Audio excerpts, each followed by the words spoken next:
T development foundation Uttar Pradesh का प्रदेश कार्यकारिणी की बैठक वीआईपी गेस्ट हाउस लखनऊ में संपन्न हुआ। कार्यक्रम में मुख्य अतिथि के रूप में राष्ट्रीय अध्यक्ष भरत भाई पटनी उपस्थित हुए।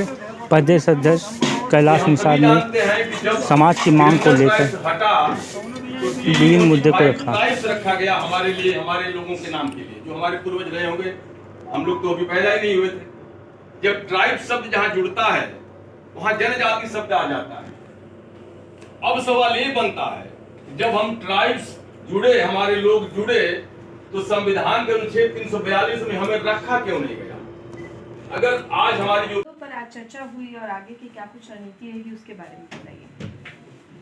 आज की जो बैठक हो रही है इसमें मुख्यतः जो चर्चा हो रही है कि आज ये जो डीएनटी जो कम्युनिटी है वो 250 साल से अंग्रेजों के सामने जो लड़े, हमको आज़ादी 1947 में मिली, इन लोगों को 1952 31 अगस्त को मिली। सबसे बड़ा उत्तर प्रदेश का जो प्रश्न है, भारत सरकार ने, सोशल जस्टिस डिपार्टमेंट ने, सेक्रेटरी ने इतने कागज लिखे, या कास्ट सर्टिफिकेट का बहुत बड़ा मामला है। ये भारत सरकार के DWBDNC बोर्ड का, गवर्निंग बॉडी का मैं मेंबर हूं।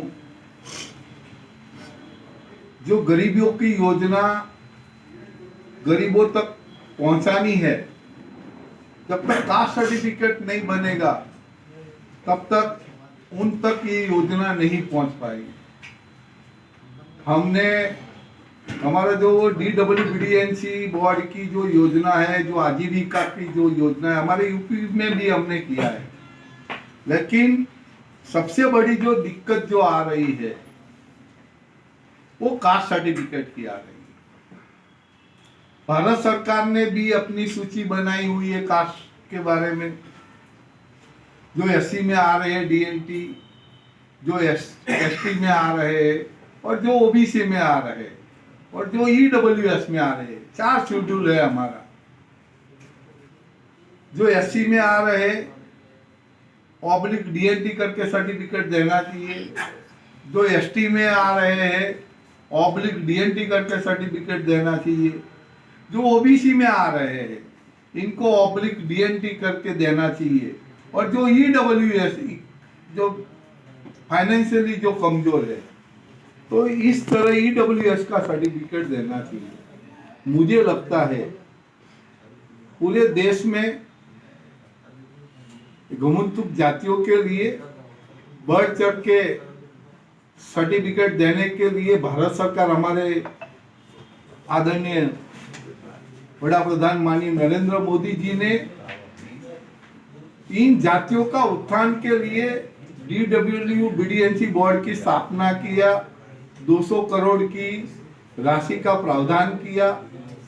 ये राशि एजुकेशन पे काम कर रही है, स्वास्थ्य पे काम कर रही है आयुष्मान कार्ड के जरिए, और वुमन SHG ग्रुप बना के आजीविका पे भी काम कर रहे हैं, और जो आवासीय जिनके पास में नहीं है इनके पे भी ये बोर्ड काम कर रहा है।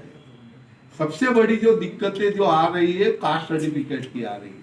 आपके माध्यम से मैं प्रशासन को मैं बात करूंगा।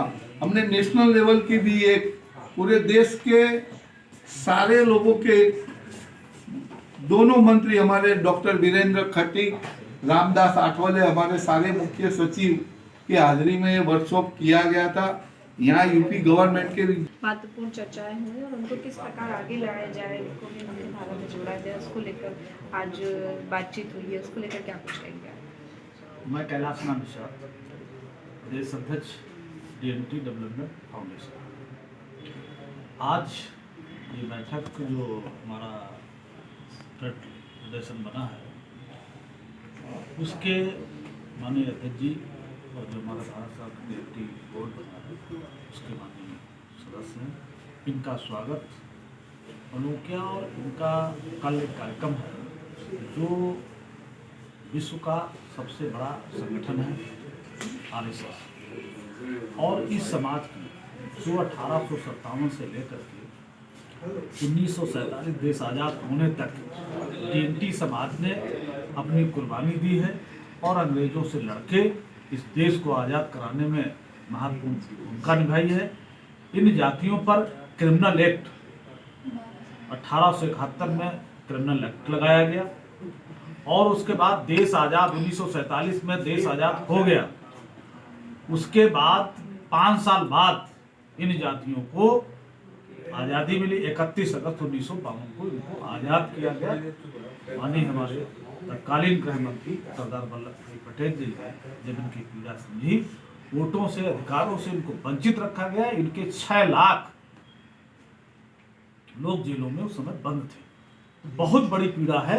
ऐसे आरएसएस ने इसकी हम लोगों के लंबे समय से 2009 से हम लोग डीएनटी समाज की लड़ाई लड़ रहे हैं। कई हमारे साथ बैठे हुए हैं, लड़ाई कर रहे हैं। जब ये पीड़ा हुई तो मुझे लगता है कि अब वो समय आ गया है कि सरकार हम लोगों की कुछ मांगे जो है उसको सुनेगी, हक अधिकार मिलेगा। उसी लेकर के आज ये बैठक हुई, क्योंकि हमारा सबसे बड़ी समस्या है कि हमारे डीएनटी समाज के उसका प्रमाण पत्र जारी नहीं किया जाता है, जिससे शिक्षा से, रोजगार से हम लोग वंचित हैं डीएनटी समाज। और आज हम लोगों का जो डीएनटी बोर्ड का कई राज्यों में, माननीय अध्यक्ष जी ने अभी बताया हमारे, कि कई राज्यों में गठन हो गया है, लेकिन उत्तर प्रदेश में माननीय मुख्यमंत्री जी से, माननीय हमारे जो राज्यपाल महोदय हैं, उनसे भी हम लोग विगत पिछले सालों में मांग कर चुके हैं, लेकिन इस पर विचार नहीं किया गया। लेकिन मुझे लगता है कि अब हमारा समाज, डीएनटी समाज पूरे प्रदेश में इस मांग को लेकर के डीएनटी बोर्ड का गठन किया जाए। उसके साथ साथ, क्योंकि आवास विहीन है, खुले आसमान नीचे, आप लोग देखते होंगे खुले आसमान नीचे रह रहा है, उनको कोई राशन कार्ड नहीं है, आधार कार्ड नहीं है, मकान नहीं है।